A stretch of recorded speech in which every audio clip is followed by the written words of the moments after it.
Well, we seem to have caught a brief gap in the weather here in the UK, and I've chosen that to film this particular video. As you can see, it's a lovely afternoon right now, so I'll get a run in shortly, and I'll get a run in what I think is the nicest daily trainer around right now.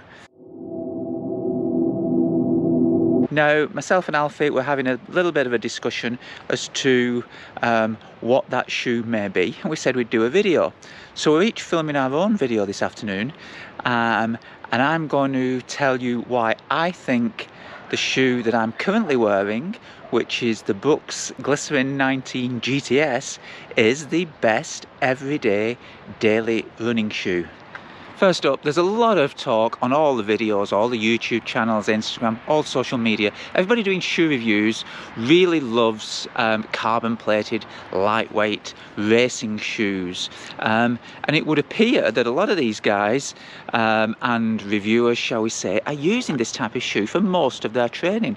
And whilst I can see the attraction of that, running in a light, flexible, somewhat springy shoe, I'm a little bit more old school, and while I do have all these shoes, the Vaporfly, the Alpha Fly, the Endorphin Pro, the Brooks Hyperion, the New Balance RC, I'm mainly use them just for faster sessions, interval sessions, or tempo type runs, and possibly only once or twice a week.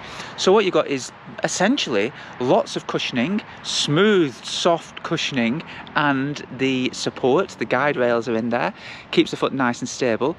In the past I've worn more supportive type shoes, but I find the guide rails ideal.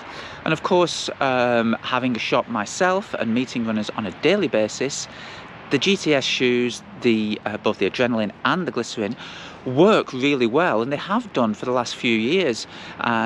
Everybody can put the shoe on and run in them, really easy to get along with, and I just think they just soak up the miles and give me and lots of new runners lots of protection.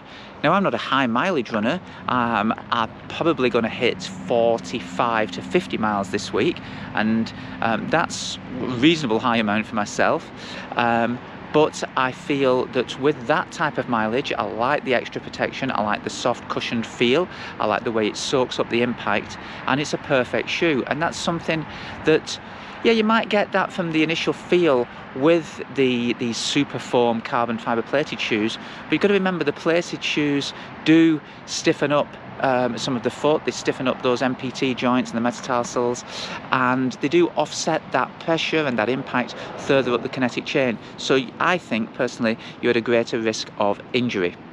And I know Alfie will be bigging up some super shoe with super foam and some kind of super technical kind of feature to it, but you know, I think the younger athlete, the athletes in the early 20s, they seem to have kind of grown up, and as they pick the mileage, they've grown up with these new lightweight breed of shoes. So each to their own in that respect, but for me, I like the protection of the Glycerin. We'll zoom in and take a closer look at the shoe now. Okay, so here is my daily training shoe, the Brooks Glycerin 19 GTS, featuring the new guide rail system, or essentially the guide rail system that's been around for a couple of seasons now. Lots of deep cushioning throughout the full length of the midsole, and a beautifully fitting, nice single kind of layer knitted mesh construction in the upper. Very breathable, very comfortable. Lots of padding. I like this padding around the heel collar and through the tongue. The shoe is just really nice as soon as you slip your foot into it.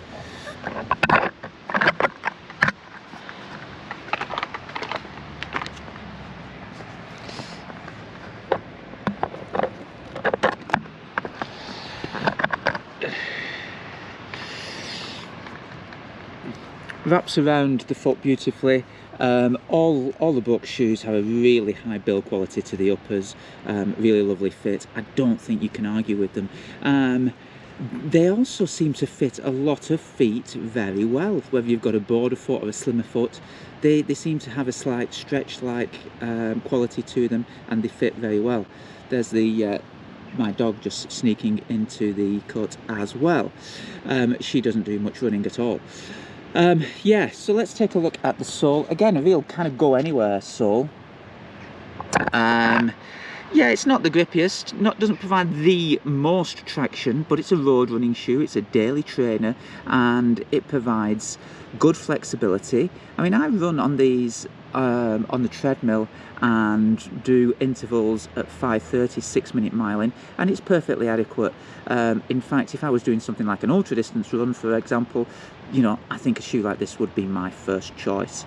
So it's a very capable and adaptable shoe in that respect. They're also shoes that you're not going to mind getting dirty, so you're going to be able to go anywhere in them. I think Alfie's going to choose a shoe. It'll probably be white, it'll probably be a super carbon plated, super foam type shoe. And when you're paying upwards of £160 for a shoe like that, you're really going to, I'm certainly going to be careful. I'm not going to want to get them dirty.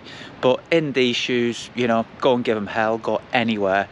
The terrain doesn't stop me, and I find them great on light trail, shall we say, on footpaths, gravel paths and forest tracks, that kind of thing.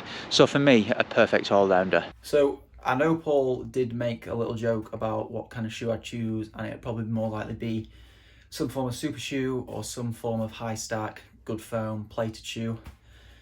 He's not entirely wrong, but he's not entirely right either. I couldn't really choose one option for my general training shoe and what I think the best one is.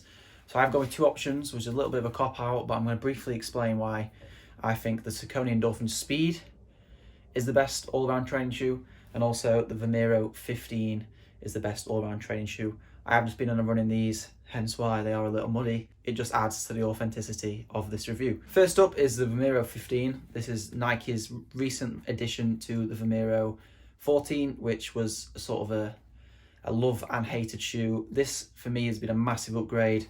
The tongue's been upgraded because that was a big issue. The fit seems to have been upgraded a bit. It's not as tight at the top, but it seems to be a lot more snug and a lot more stable around the, I guess, around the upper. And then the big kicker is the Zoom X foam in the heel here. As you can see, it sticks out quite a lot. I'm going to get my fingers muddy here, but I'm just doing it for the demonstration. So yeah, this is really soft, and yeah, especially if you're a heel striker, landing on this part of the foot will feel amazing. It's also got this sort of little rail or bracket at the back of the Achilles here, just to add a bit more support, and it's a bit stiff. You do see this sort of design in the other shoe I will be showing, so that's good to know that you've got a bit more support there, because a lot of people do struggle with Achilles problems. So this shoe is a decent weighted shoe for the support, and I'd say it compares weight-wise to and support-wise to the Hoka Clifton 7. And Hoka obviously renowned for these high stack, supportive, while still being relatively lightweight shoes. And I'd say most similarities are shared with the Hoka Clifton 7. The only thing I do think this shoe stands out from the Hoka Clifton 7 is that this shoe is most definitely faster. Feels the same running at slower paces, but when you want to go to up like quicker paces, you know, down to sort of tempo pace, this shoe can hold its own on a tempo, whereas the Hoka Clifton 7 can't really, I wouldn't really do a tempo in it. It's quite aggressive, so if you've used the tempo next percent, when you are running fast, this part really slaps down quite a lot, so it's quite loud, getting muddier by the second.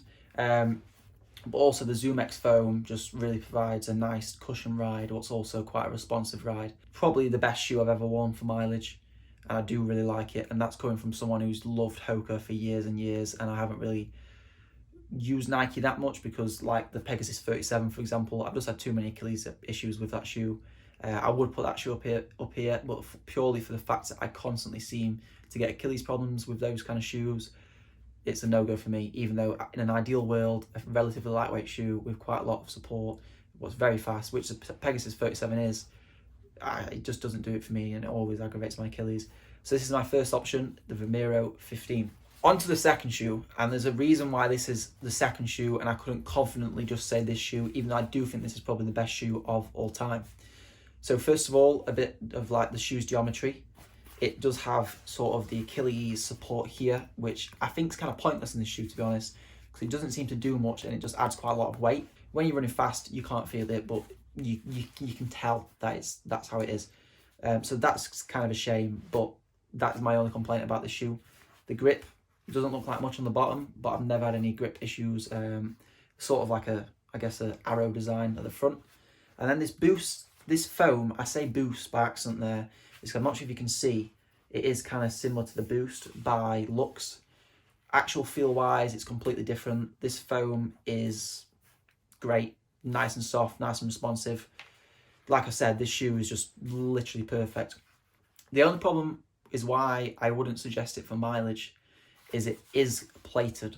So it's not a carbon fiber plate, so it's not as aggressive. It is a plastic plate, so it has some of that, it definitely has some of that push for when you want it to go at faster speeds, but you can handle mileage.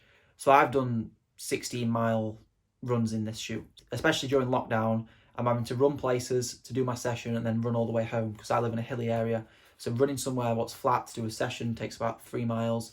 Do my session, including all the jogs, is usually around 10 miles, and then running back is another 3 miles. So this shoe handles that run very well. Running over that might get a bit challenging, and the durability will probably wear out a bit quicker purely based off the plate. But I've used this shoe for probably around 300 miles now, and it literally has shown no signs of slowing down. So that kind of defeats my argument with the durability. Obviously, this white colorway is not the best for design because you do get quite a lot of mud. But if I did have to pick one shoe to do training in, it would be this shoe. It's just the longer mileage runs, especially if you're marathon training and running on the road a lot, it's probably not the best, and that's when I would go for the Vomero 15. But if you're doing any workouts what are quicker than half marathon pace, or maybe quicker than tempo pace, I definitely suggest this shoe is the best all-around shoe. It just depends on what you're after. In conclusion, I'd say this shoe is probably the best shoe if you could only buy one shoe and you were sort of doing marathon training, maybe high mileage, and the workouts you are doing are sort of around marathon, half marathon pace, some tempo pace as well, but really this shoe is definitely a go-to. And if you are getting down in sort of those faster paces like VO2 max and you still want a supportive shoe what you can do everything in, this shoe does it all. Like I've literally done 300 meter reps 1 second off my PB in this shoe, which is crazy to think about, but it feels great going fast, it feels great going medium pace, and it feels great going slow. So yeah, this is my favorite shoe, but I understand why this would be a better option for quite a lot of people. So that's my verdict. Paul was kind of right because this has got the Zoom X with the fancy foam and this has got the plate. So I guess, yeah. And the prices on these, at the minute you can get this on Nike's website for £103 because there's a special offer for Valentine's Day where it's 20% off, and this is part of the offer. And these are quite limited and they're £160 on the Saucony website. But these do tend to sell out quick, so make sure if you are thinking about getting the shoe, which I highly recommend, get it quickly.